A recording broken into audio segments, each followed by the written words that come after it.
শহীদ জিয়ার কথা কম কাজ বেশি নীতিতে চলার আহ্বান জানিয়েছেন প্রধানমন্ত্রী তারেক রহমান। বলেন, দেশ গড়ার শপথ নেওয়ার সময় এখন। জিয়াউর রহমান স্মরণে দুস্থদের মাঝে বস্ত্র বিতরণ কার্যক্রমের উদ্বোধন শেষে এসব বলেন তিনি। এছাড়াও সকালে শ্রদ্ধা নিবেদন করেন জিয়াউর রহমানের সমাধিতে। সিফাত শাহরিয়ার জানাচ্ছেন বাকিটা। মিছিল, স্লোগান আর বক্তৃতায় জাতীয়তাবাদী রাজনীতির প্রতিটি ধাপে মিশে থাকা শহীদ রাষ্ট্রপতি জিয়াউর রহমানের ৪৫তম মৃত্যুবার্ষিকী। শনিবার সকালে জিয়াউর রহমানের সমাধিতে ফুল দিয়ে শ্রদ্ধা জানান সরকার প্রধান তারেক রহমান। বাবার আত্মার শান্তি কামনায় দলের সিনিয়র নেতাদের সঙ্গে নিয়ে দোয়া ও মোনাজাত করেন বিএনপি চেয়ারম্যান।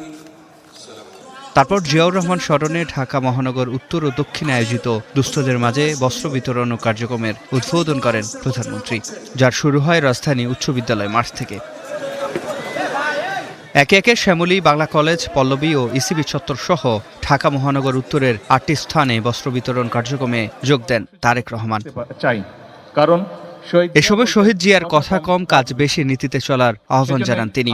দেশ গড়ার শপথ নেয়ারও আহ্বান জানান সরকার প্রধান। আমরা যাতে সুন্দর সুশৃঙ্খলভাবে সেই সকল দুস্থ মানুষের পাশে দাঁড়াতে পারি এবং একই সাথে তাদেরকে সহযোগিতা করতে পারি।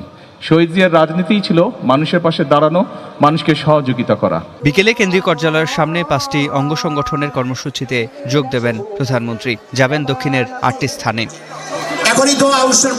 সিফাত শাহরিয়ার, স্টার নিউজ, ঢাকা।